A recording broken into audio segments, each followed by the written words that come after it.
Bismillahirrahmanirrahim. Hadratin Nabil Mustafa Muhammadin sallallahu alaihi wasallam wa ala alihi washabihi wa azwajihi wa dzurriyyatihi wa ali baitihi Bismillah hadratin ma'alifil kutubil ladina ta'lamna ma'alamna ma'alafati musani wa gujali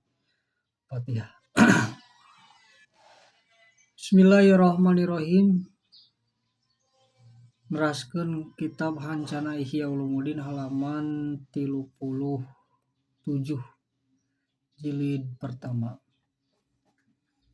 Kitabul ilmi wa fihi sab'atu abwabin. Kitabul ilmi ari eta bab ngajelaskeun tentang ilmu. Wa fihi sareng eta tetep dina kitabul ilmi sab'atu abwabin ari aya 7 pirang-pirang bab. Al babul awal ari bab anu kahiji eta pipadilatil ilmi dina kautamaan ilmu wa ta'limi sareng ngawurukeun ilmu wa ta'limi sareng ngajina ilmu. Al babu sani sareng ari bab nu kaduana pipardil aini eta dina ngajelaskeun ilmu fardu ain wa furudul kifayati sareng fardu kifayah minal ulumi nyatana tina pirang-pirang ilmu. Wa bayanul hadil fikhi sareng ngajelaskeun patokana ilmu wal kalami sareng patokana ilmu kalam minal ilmi dini tina ilmu agama. Wa bayanul ilmil akhirati sareng ngajelaskeun ilmu akhirat wa ilmi dunya sareng ngajelaskeun ilmu na dunya. Al babu salisu sareng ari bab nu katiluna eta pima dina perkara taudu anu ngitung hukana eta mah non al amatu jalma anu bodoh minal ulumi dini tina pirang-pirang ilmu agama walaisa sareng lain ma min hutina eta ulum. Wapi sareng eta tetep dina itu ulum naon bayanu jinsil ilmi ngajelaskeun jenisna ilmu al madmumi kana anu dicacat nu dipoyok wa qadrihi sareng kana ukurana eta jenisna ilmu jinsil ilmi. Al babur rabi'u sareng ari bab anu kaopatna fi apatil munadoroh dina bahayana debat wasababul istigoli sareng sebabna katungkul istigoli nasi sebabna katungkul manusia bihilapi ku perbedaan wal jidali sareng kana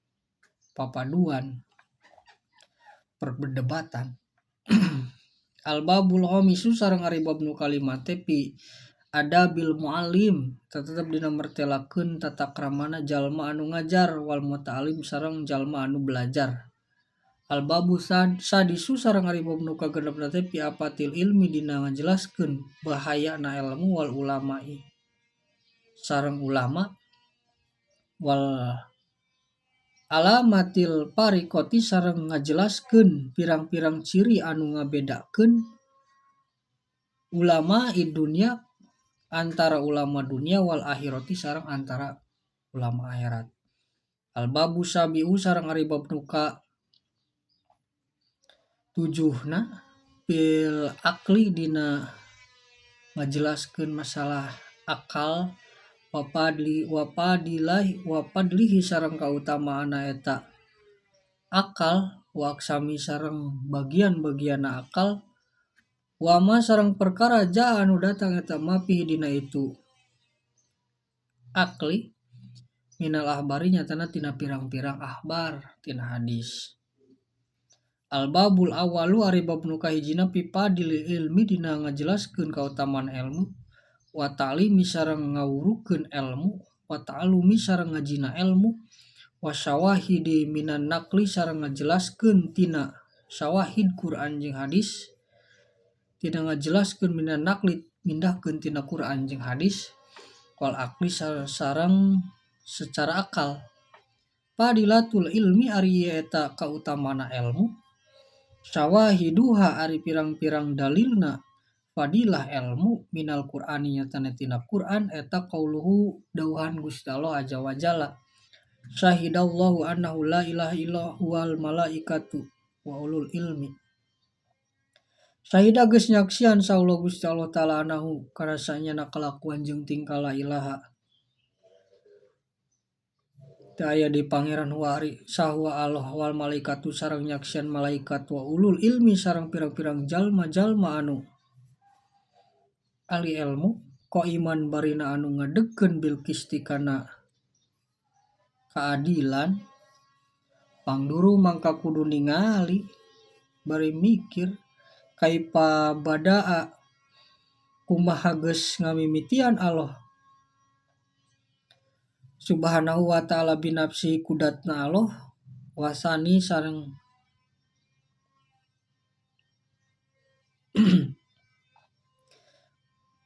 sareng ngadua kalian Allah bil malaikati kana nyaksian malaikat wasalasa sareng tilu kalikeun Allah bi ahli ilmi kana nyaksian kana kasaksian ahli ilmu wanahi sareng nyukupkeun ka anjeun bihada ku anu tilu naonana asropan mulyana wapadlan sareng kautamana wajalaan sareng jelasna wanablan sareng tegesna mah unggul waqala sareng ngadawuh Gusti Allah taala yarfa'illahul ladina amanu minkum wal ladina utul ilma darajat yarfa'illah tah bakal ngangkatkeun insyaallah Gusti Allah ladina ka jalma-jalma amanu anu iman itulah dina minkum ti aranjeun kabeh waladina sareng ka jalma-jalma utu anu geus dibere itulah dina al ilma kana ilmu darajatin kana pirang-pirang darajat. Qala ngadawuh sa Ibnu Abbas radhiyallahu taala anhuma ka itu Ibnu sareng Abbas lil ulama ieu tetepikeun pirang-pirang ulama darajatun ari aya pirang-pirang derajat paukul mukminin anu tetep dina saluhurna jalma-jalma mukmin bisa imiatin ku 700 darajatin derajat. Mari perkara baina darajataini antara dua derajat masyirati khamsamiati amin eta teh perjalanan 500 tahun. Wa qala sareng ngadawuh Gusti Allah taala kul kudu ngucapkeun anjeun hal yastawi naha akur saladina jalma-jalma ya lamuna anu nyaraho itu ladina waladina sareng jalma-jalma layak lamuna anu teu nyaho itu ladina wa qala sareng ngadawuh Gusti Allah taala innama yasyallahu min ibadihil ulama pastina anu mikasieun ka Allah teh eta min ibadihil ulama ti pirang-pirang hamba Allah sahal ulama para ulama wa qala sareng ngadawuh Gusti Allah taala kul kudu ngucapkeun anjeun kapabilahi syahida kapa cukup bilahi ka Allah naonana syahidan yaksiana baini antara kaula wa bainakum sareng antara anjeun waman sareng jalma ingdahu anu tetep disandingeuna si man ilmul kutubi ari ilmu kitab wa qala sareng ngadawuh Gusti Allah taala kul geus ngucapkeun saladina jalma ingdahu disandingeuna itu ladina alimun ari nu berilmu minal kitab nyatana tina pirang-pirang kitab anna ari kaula teh atika eta ngadatangkeun ka anjeun kaula ka anjeun bihi kana ngurus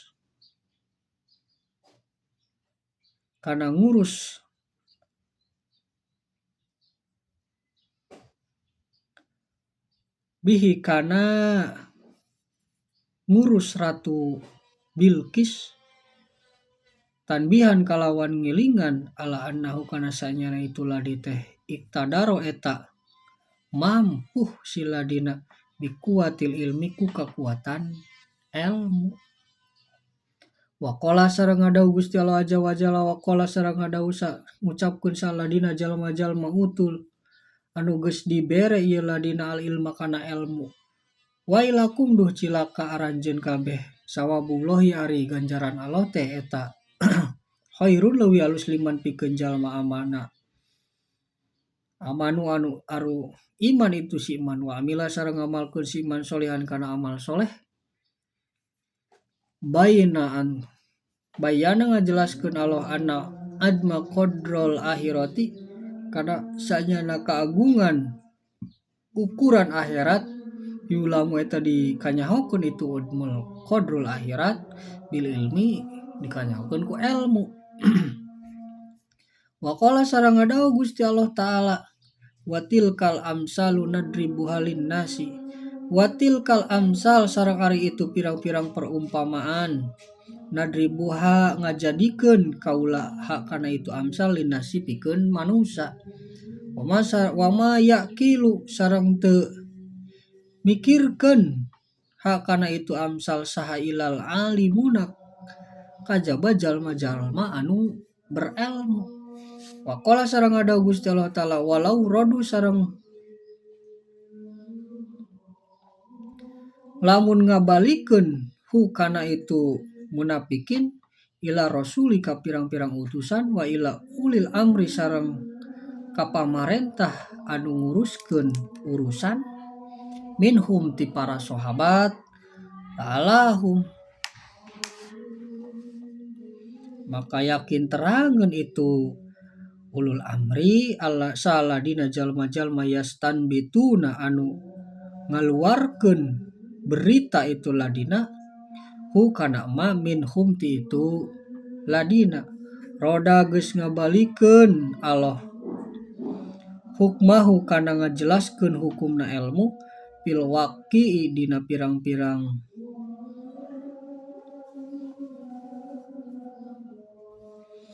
bangsa kejadian ila istibatihim kana naliti na itu ladina wal haqqo sareng milukeun Allah rotbahum kana pirang-pirang derajat na ladina birotbihil anbiya'i kana pirang-pirang derajatna para nabi pikas pil hukmillahi dina mukakeun pirang-pirang hukum Allah. Wakila piqaulihi ta'ala dina dawuhan Gusti Allah ta'ala ya bani Adam he bani Adam qad angjalna yakinya teges nurunkeun kami alaikum karanjeun kabeh libasan ana pakaian diwarisu anu nutupan itu libas suatikum kana pirang-pirang kagorengan aranjeun kabeh yani ngamaksud Gusti Allah al ilma kana ilmu warisan kana bulu yakni ngamaksud Allah ta'al yakinan kana yakin walibasan kana pirang-pirang pakaian walibas takwa sareng kana pakaian katakwaan yakni ngamaksud Gusti Allah ta'al haya kana rasa era isin Waqala sareng ngadawu Gusti Allah aja wajala walaqad ji'nakum yakinya tegas ngadatengkeun kami hum ka itu kupar bikitabi kana kitab soalna mangka ngajelaskeun kami hukana itu kitab alal ilmi tepan kana ilmu waqala sareng ngadawu Gusti Allah taala alana kusuna mangka bakal rek nakusu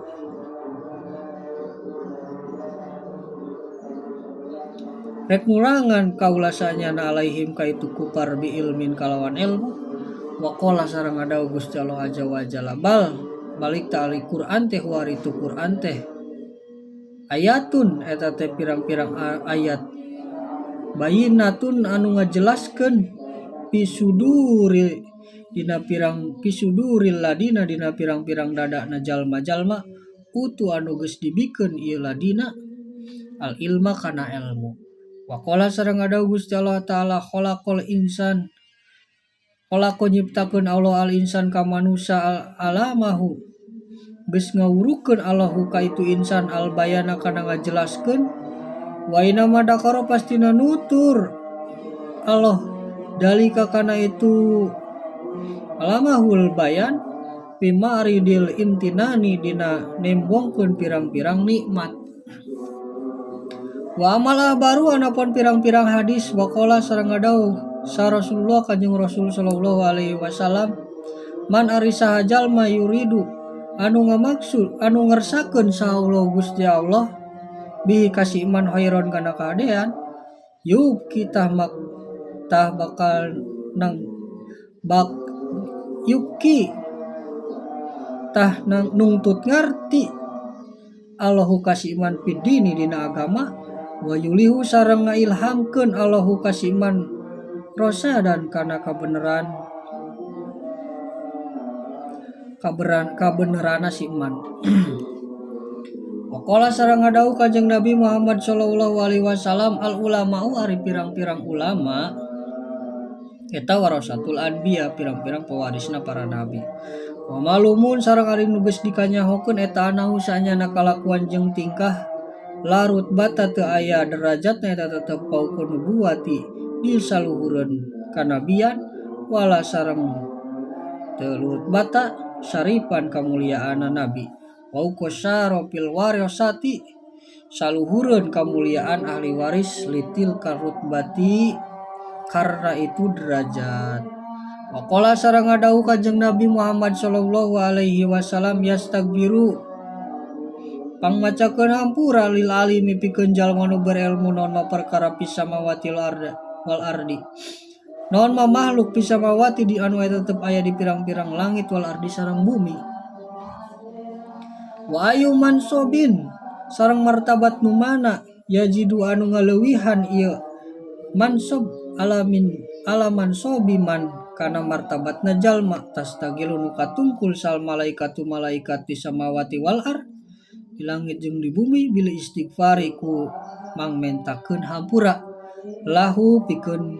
kasiman bahwa mangkari siman teh masgulun eta nu katungkul binapsi ku dirina siman wahum barina itu malaikat teh masguluna eta nu disibukkeun kabeh bil istighfari kalawan maca istighfar lahu pikeun siman. Qala sareng ngadawuh Kanjeng Nabi Muhammad sallallahu alaihi wasallam innal hikmata sanyana ilmu hikmah tajidu eta nambahan hikmah syarifah ka jalma nu mulia sarana saropan kana kamuliaanna wa tarpau sareng ngaluhurkeun itu hikmah al mamluku ka anu dipimilik hatta yadriku sehingga manggihkeun itu mamluk teh madarikul muluki kana pirang-pirang tempat kerajaan. Waqad naba yakin nyata ngajelaskeun Allah bihadak ku ieu hadis ala samrotihi kana buahna ilmu di dunia wa malumun sareng nu dikanyahokeun anna lahirata sanyana akhirat teh khairun eta leuwih alus wa abqa sareng akhirat teh leuwih abadi. Wa qala sareng ngadawuh Kanjeng Nabi Muhammad sallallahu alaihi wasallam khoslatani ari dua perkara eta latakunani teu kabuktian khoslatani pi munafikin di jalma munafik hasanu tegasna ma alusna tingkah sumtin tingkahna repeh wapikhun sareng ngarti pidini dina agama wala taskun sareng ulah mangmang anjeun pil hadis dina hadis lini pakin ba'di fuqahai karena munafikna sebagian pirang-pirang ahli fikih fuqahai zamani ahli fikih na dia zaman fa innahu karena sanyana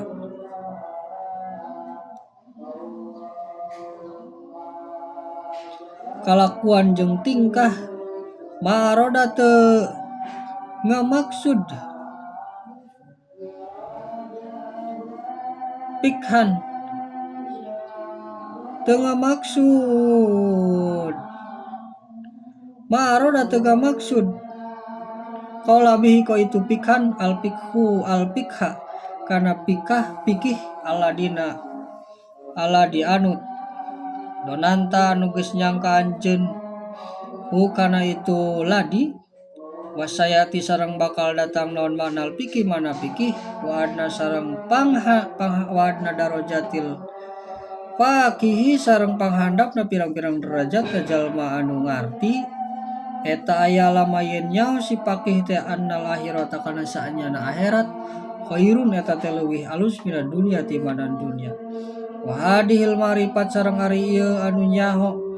ida sodakot di mana-mana geus bener itu marifat wa golabat jeung geus ngalindih marifat alaihi ka itu pakih baro'a tahlulubaran paki bihaku ieu marifat minani paki tina munafik wariai sareng lulubaran tina ria. Wa qala sareng ngadawuh Kanjeng Nabi Muhammad sallallahu alaihi wasallam afdalun nasil mu'minun ari pangabdolna manusia al mu'minun nu mukmin al alimi anu nyaho Allah di anu ini tija sanya lamun dipikabutu salihi ieu si mukmin alim nah patah bakal aya manfaatna si mukmin alim istugni tah di pikabutuh anhu itu si mukmin agna tah nyugihkeun si mukmin nafsahu kana dirina si mukmin Qala sareng ngadauh Kanjeng Nabi Muhammad sallallahu alaihi wasallam, al imanu ari iman teh uryanun eta teh taranjang,